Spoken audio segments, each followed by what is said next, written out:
याद रखेंगे। University gate का नाम चेंज कर दिया गया है। यूनिवर्सिटी गेट का नाम देखो आज क्या, यूनिवर्सिटी गेट का नाम जय श्री राम कर दिया दिल्ली यूनिवर्सिटी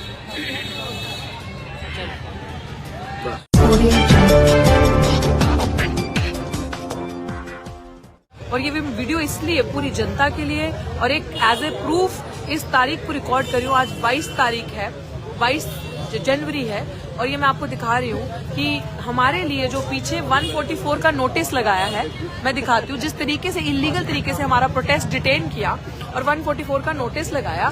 मैं आपको दिखा देती हूँ कि यहाँ पे देखिए कि अभी तमाम पुलिस हमारे 144 का नोटिस ये कहता है कि 4 लोग एक साथ खड़े नहीं हो सकते इनके हिसाब से, इसलिए हमें ये डिटेन करते हैं। और आप मेरे पीछे देखिए, 1 मिनट इधर आ जाओ, इधर आ जाओ। और आप मेरे पीछे ये देखिए कि पुलिस खड़ी है और किस तरीके से इतने सारे लोग हैं। और यूनिवर्सिटी के ऊपर देखिए ये जय श्री राम लिखा हुआ है आज के दिन। मैं बैक कैमरा करके दिखा दे रही हूँ, हाँ ये बैक कैमरा करके मैं आज आपको सब दिखा दे रही हूँ। यही पुलिस खड़ी है सारी, मैं पास ले जाके भी पूरा SHO साहब भी मौजूद यहाँ पे मौजूद हैं। और ये देखिए, और यहीं पर ठीक इस गोल चक्कर पे बाबा साहेब की फोटो लगी थी, प्रतिमा, और बाबा साहेब की फोटो यहाँ से हटाई गई। और मैं आपको ये चीज दिखा दूं, तमाम बाबा साहेब की फोटो हटा के हमारा पूरा धरना स्वाप यहाँ से हटा लिया गया। और ये इतनी ही बड़ी बाबा साहेब की फोटो लगी थी, इतनी ही बड़ी बाबा साहेब की फोटो लगी थी और इधर हमारा एक बहुत बड़ा बैनर लगा था। और मैं ये इसलिए एक अपने पास रिकॉर्ड रख रही हूँ कि हमारे धारा 144 का नोटिस हमारे लिए था। मैं आपको सेक्शन 144 भी दिखा देती हूँ, जो यहाँ पे कहा जाता है कि 4 लोग एक साथ खड़े नहीं होंगे। तो ये सेक्शन 144 साथियों, ये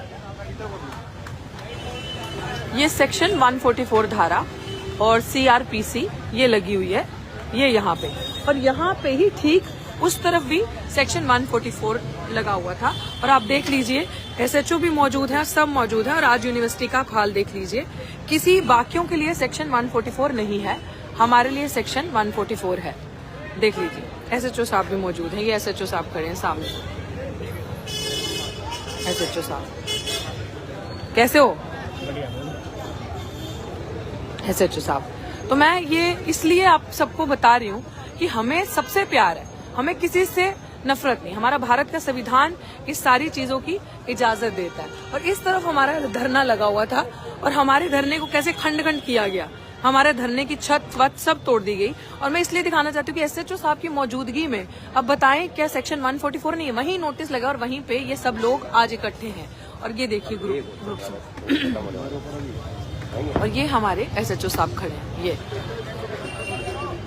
ये पीछे कैप में, ये मैंने शूट भी करके दिखा दी। तो ये चीज सोचने वाली है साथियों कि ये चीज मैं आपको इसलिए दिखाना चाहती हूँ, आपको एक रिमाइंडर देना चाहती हूँ। क्यों? क्योंकि सिर्फ ये इसलिए हो रहा है कि अम्बेडकर की विचारधारा जो है, जो अम्बेडकर से डर है, उस वजह से हमें हटाया गया। क्योंकि जय श्री राम को हमारे अम्बेडकर या जय भीम के अगेंस्ट यूज करना, आज भी इन्होंने हमें उकसाया, बहुत कोशिश करी।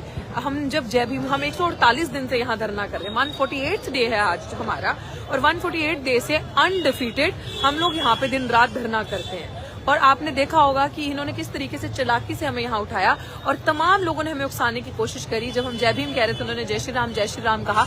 तो मैं आप सबको ये चीज बताना चाहती हूँ कि जय श्री राम को जय भीम के अगेंस्ट यूज करना, ये डेमोक्रेसी है। बाबा साहेब के अगर आप जय भीम के नारे लगा रहे हो, उसके खिलाफ इस तरीके से प्रचार करके, मैं आपके साथ वो जरूर वीडियो शेयर करूंगी और आप देखेंगे कि किस तरीके से इन्होंने हमें नीचा दिखाने की कोशिश करी और हमारे अगेंस्ट एक प्रोपोगेंडा करने की कोशिश करी और यूनिवर्सिटी को भगवा करने किस तरीके से किया। और इसी तरीके से बाबा साहेब के फ्लैग्स लगे हुए थे, जो इसी पुलिस ने सब हटा दिए। इस तरीके से फ्लैग्स थे नीले, और आज सब लगा है। तो मैं आपको ये चीज इसलिए दिखाना चाहती हूँ कि वही क्रिमिनल सविता रॉय आज अंदर है, बैठी प्रोग्राम फंक्शन में। ये चीज आपको बताना इसलिए जरूरी है आप सबको, क्योंकि ये एक लाइव आज की सिचुएशन का एक रिकॉर्ड रहेगा। I will definitely show it in court also कि यहाँ पे अगर 144 है तो वो सिर्फ हमारे लिए ही क्यों थी। यहाँ पे अंबेडकर जय भीम का इस्तेमाल हमारे अगेंस्ट किया जा रहा है, अंबेडकर के खिलाफ किया जा रहा है, उनके अनुयायियों के खिलाफ किया जा रहा है, उसकी विचारधारा। और अयोध्या मथुरा बाकी झांकी है, काशी अभी बाकी है। हाँ, मतलब किस तरीके से मुसलमानों को डायरेक्ट टारगेट करते हुए यहाँ पे नारे लग रहे हैं। ये आज की स्थिति है, ये आज की यूनिवर्सिटी की स्थिति है। ये देखिए फिर से पीछे नारे लग रहे हैं जय श्री राम। तो हमें तो किससे कोई दिक्कत नहीं है, लेकिन इस तरीके की चीजें हमारे अगेंस्ट यूज करना, पुलिस के होने के बावजूद हमें उकसाना और हमारा धरना सिर्फ धरना उठाया क्योंकि अंबेडकर के बच्चे सच बोल रहे थे और डॉक्टर रितु सच्चाई की लड़ाई लड़ रही थी। डॉक्टर रितु एक क्रिमिनल का नकाब खोल रही थी। डॉक्टर रितु वाइस चांसलर की सच्चाई बता रही थी कि वाइस चांसलर ने उन्हें सस्पेंड नहीं किया, अपराध किया, इसीलिए हमारे साथ ये हुआ। और मैं तमाम लोगों को ये चीज बताना चाहती हूँ कि देखो, अगर आप एक नहीं हुए, अगर आपने इनकी स्ट्रैटेजी समझी नहीं, तो देखो ये हर धर्म का इस्तेमाल आपके अगेंस्ट करेंगे, हर चीज का इस्तेमाल आपके अगेंस्ट करेंगे और आपको इसी तरीके से उस तरह उठा के जब आप इंसाफ हक मांगेंगे तो आपकी इस तरीके से दुर्दशा करेंगे। और मैं आपको ये चीज दिखा देती हूँ, एंड करती हूँ लाइव को। और ये आज सेक्शन 144 का नोटिस लगा है और उसके बावजूद ये देखिए, और हमें हर दिन डिटेन किया जाता है, लट मारा जाता है, मारा जाता है। यही एसीपी, यहीं के डीसीपी ये हाल हमारा करते हैं। ये देखिए,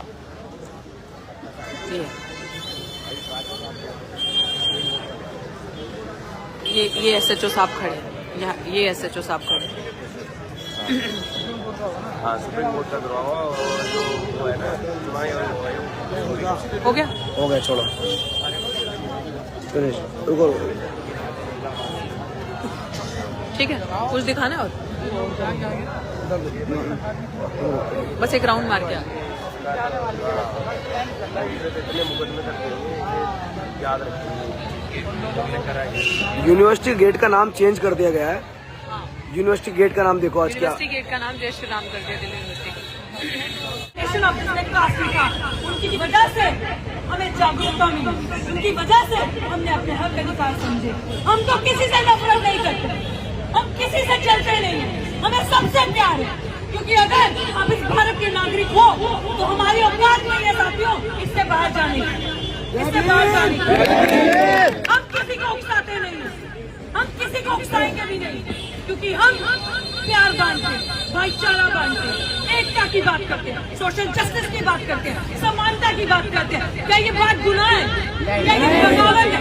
और अगर ये बगावत है तो जोर से बोलो, बार बार ऐसी बगावत करेंगे, बार बार ऐसी बगावत करेंगे।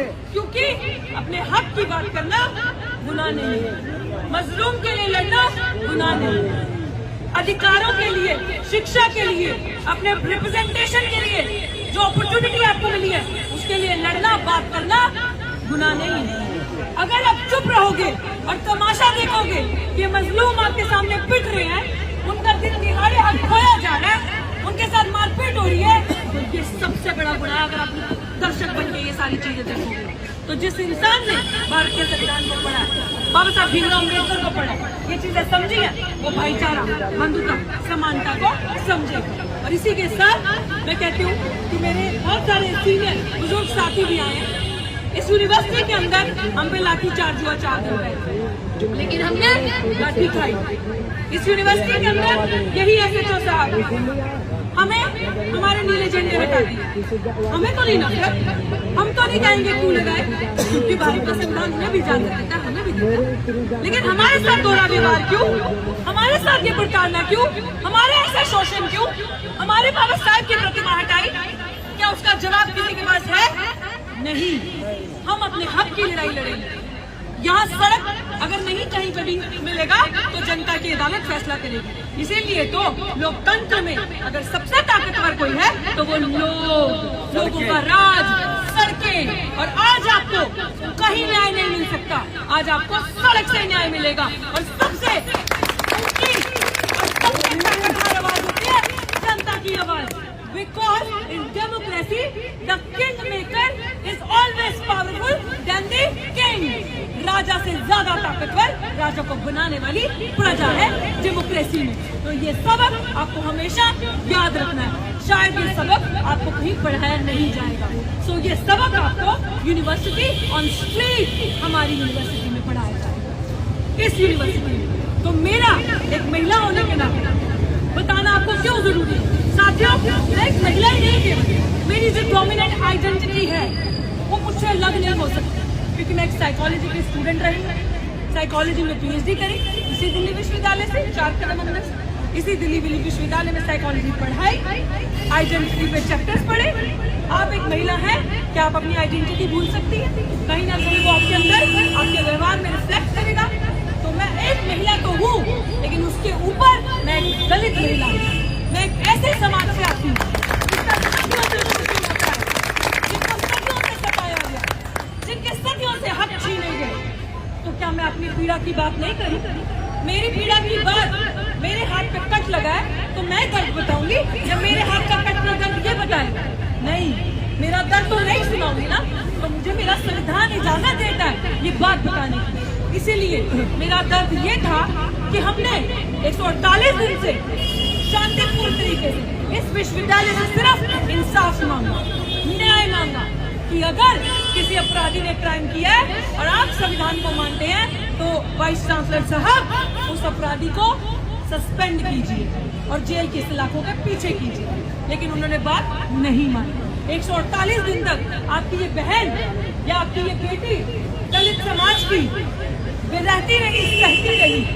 तो मेरी जो आइडेंटिटी कि मैं दोहरी मार जो झेल रही हूँ इस भारत देश के अंदर, सबसे बड़ा गुनाह है महिला होना, दूसरा गुनाह है दलित महिला होना।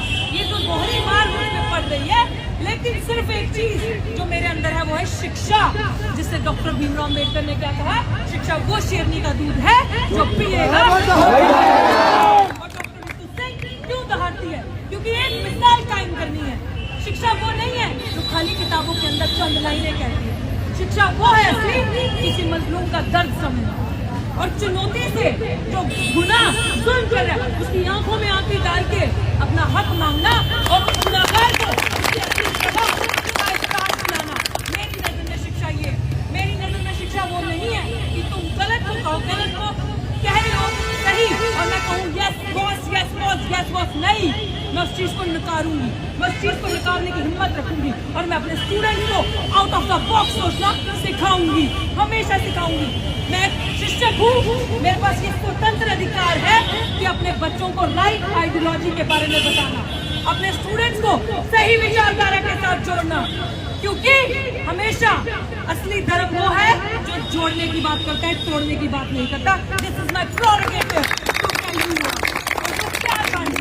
तो हम अम्बेडकरवादी हैं, this is our first learning. दूसरी कि हम हमेशा हर एक नागरिक का सम्मान करेंगे, हर एक मजलूम की आवाज बनेंगे, हर एक वॉइसलेस को वॉइस देंगे, वुमेन राइट्स की, दलित राइट्स की मुखर होके एडवोकेसी करेंगे। This is my right. और अगर मैं पढ़ी लिखी हूँ तो अगर पढ़ाने का अधिकार मुझे अंदर नहीं है तो बार बार एक ही बात करूंगी कि मैं अंत तक, जब तक न्याय नहीं मिलता, अपनी लड़ाई सड़क से लड़ूंगी और यूनिवर्सिटी ऑन स्ट्रीट ऐसे ही चलाऊंगी।